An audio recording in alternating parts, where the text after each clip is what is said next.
Hi, I'm the Rap Critic, and this was a request by Gabrielle Nichols. And if you'd like to request a song or album for me to review, go to my Patreon for more info. Now, I know I give a lot of grief to Kanye, but it's because it always feels like he lets the genius of his musical achievements and abilities get in the way of any form of real self-criticism. And that sucks because sometimes the messages he puts in his music gets undercut by the corniness of the lyrics or the eye-rollingly obnoxious level of egocentrism, especially when it sometimes feels a little unjustified. Step back, can't get spunked on a mink. I mean, damn, what would Jerome think? I mean, a lyric about not jizzing on an expensive coat because a fictional TV character would disapprove? I'm supposed to hear this on an album about calling yourself God? Well, forgive me, but I'm not buying it. But there was a time when I was first exposed to Kanye and absolutely loved his music. It was when I was up late watching music videos and came across the video for Jesus Walks. The very first time I heard a rapper unabashedly in a mainstream song talking about God. And you have to remember, I'm not even in high school at this point, so all this religion stuff is pretty new to my ears. And yet, when I'm in church, all the Bible and Christianity ever felt like was some boring slog that you had to deal with if you wanted to be saved. But this song was the first time following Jesus not only seemed cool, but like something that you did because you truly wanted to, not just because it was arbitrary. Now, Kanye isn't the first person to use religious messages in his raps. I mean, hip-hop's relationship with religion has always been there, but at best it's been a tangential affair. I mean, of course, there's always the Wu-Tang Clan and the 5%ers, and, you know, plenty of artists use it for, like, larger-than-life, over-the-top cool imagery and whatnot. But other than, like, DMX, who literally put prayers on every one of his albums, very few mainstream acts directly reference their religion, especially as one of your singles. Even today, arguably the biggest song from a Christian rapper from the past year doesn't even mention God. But according to interviews, friends and industry insiders were constantly telling him this single was a bad idea. They basically told him it'll never make it to radio. It was kind of like the word Jesus was like saying the N-word. And to my surprise, even the religious crowd didn't like it that much, saying that because it mixes the names of Jesus and God with swear words, that was enough for them to turn a blind ear. What's funny to me is that as a young Christian, this is one of the first songs that got me actually taking my religion seriously, which is definitely more than any contemporary Christian artist ever did. And from interviews at the time, Kanye was aware of that. He said, "This song is not for the church-going crowd. It's speaking to the people that I think God is really trying to reach." And that sentiment is shown down to the very fabric of the music. By which I mean, the sample that this song comes from is a song called Walk With Me by a group called the Ark Choir, which is short for the Addicts Rehabilitation Center. As in, this group that Kanye samples started as a former drug addict who cleaned himself up with the help of music and wanted to help others do the same. So the fact that the first verse is about a drug dealer trying to change his ways is a direct callback to the intended point of the original sampled song. Not to just pat the backs of people who are already presumably saved, but to help those that are still going through that self-destructive struggle. A trunk full of coke, rental car from Avis. My mama used to say only Jesus could save us. And I especially like the ending of the chorus. And I don't think there's nothing I can do now to right my wrongs. I want to talk to God, but I'm afraid because we ain't spoken so long.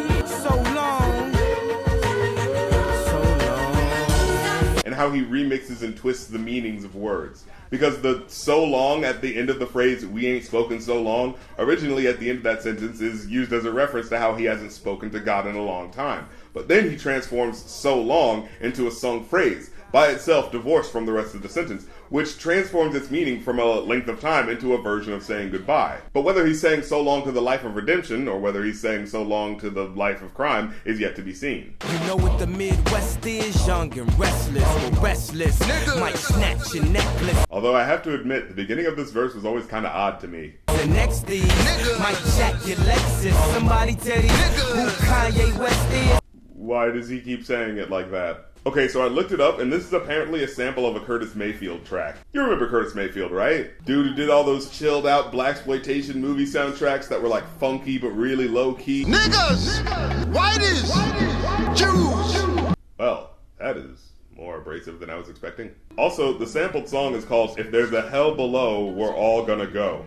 Do the samples in Kanye West songs always have a secret message like this? Think about it. I mean, Through the Wire samples Through the Fire, and Stronger samples a song called Stronger. Okay, I think the trail's gone cold here. To the hustlers, killers, murderers, drug dealers, even the scribbles.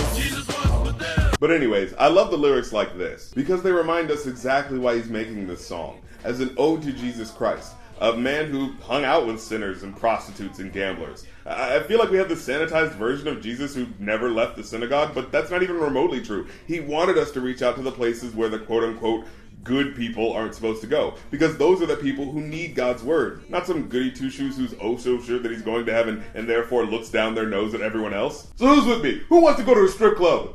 But, like, for Jesus. Cause we're the almost nearly extinct. We rappers as role models, we rap, we don't think. I find this line particularly hard to listen to from him, since it's such a strangely sober assessment of what it means to be an adult. It's the admission that comes with the fact that you are setting an example for what should be accepted in society, and that many rappers squander that chance for the sake of hedonistic pleasures before considering how what they're doing is directly influencing the culture by normalizing toxic behaviors. See, this is the type of stuff that I love from Kanye. I'm just trying to say the way school need teachers, the way Catholic needed Regis, that's the way I need Jesus. Wow. Well, this line aged like a banana. You know how it's basically an open secret that Kanye has ghostwriters and that this song was actually mostly written and conceived by his friend Rhymefest? Well, it's always been commonly agreed upon that Kanye definitely wrote this line. You're really comparing your need of salvation to a talk show host who replaced their co-host with another talk show host? And that happened in 2001, and this song came out like 3 years afterwards, so there's no way you didn't know about that. He even performed on the Regis and Kelly show, but didn't change the lyric. Kanye must have really liked the chemistry between those two, I guess. I'm sorry, I'm getting ahead of myself. Does anyone even remember this show? Hell, I didn't even realize it was still on, but they completely replaced the cast twice because talk shows aren't exactly about personality or any engaging, meaningful material, which is what makes it really weird that you thought that scenario was the proper metaphor for a personal connection with a higher power. But let's move on. So here go my single, dog. Radio needs this. They say you can rap about anything except for Jesus. But if I talk about God, my record won't get played, huh? Now, I know I'm mainly a rap critic, but I want to talk about the video for a second. I honestly feel like this might be the most powerful scene in a music video I ever saw in my formative years. The symbolism of it was just so poignant. So as the video goes on, you realize the dude cutting down a tree is making a cross. And you think, oh, okay, the song's called Jesus Walks, so of course it's going to be someone making a cross in the video. But then he puts on a white hood, and you quickly realize that this cross is not going to be used in a not racist way. And true to the KKK's form, he sets the cross on fire as a dark metaphor for American whites literally perverting a religious symbol in order to terrorize black people into submission. But then a gust of wind knocks the cross over, causing it to tumble down the mountain. The Klansman attempts at terrorizing black people foiled, he rushes to pick up the burning cross to throw it in the water. And of course, the fact that he literally has to burn for his ignorance causes him to see the error of his ways. But instead of jumping in the water himself, he sits by the pond, accepting the fate of his immolation, until a freak rainstorm extinguishes the fire as he sings along to the chorus. It came across as an example of even how the worst of us, freaking Klansmen, if they repent, can be forgiven. Usually you have to buy a movie ticket to see something that epic. Now the reason why I see that specific message in this scene is because overall this song is about forgiveness, about understanding that you can change for the better, and that it's possible if only you recognize the power within you to do so. Well, if this take away from my spins, which will probably take away from my ends, then I hope it take away from my sins. And then of course he talks about how, by doing this, he could very well have ruined his career. However, Kanye felt that putting out a non-conventional single like this was worth it. You know, growing up, a phrase that I always heard was, the only sin that can't be forgiven is believing that you can't be forgiven. That stuck with me more than anything else. It was a reminder that we set our own limitations, and that it's never too late to turn back and do the right thing. Never. Even for someone as disgusting as a KKK member, which to me as a young black boy who saw those types of people as irredeemable monsters, even for me, this video reminded me that they are human and can be reformed too, if they choose. And although I'm someone whose belief in forgiveness is based on that faith, I do believe it's important that for everyone, we should all know that we can all be forgiven and that we can all change. But only when we truly understand that we undoubtedly have the power to do so.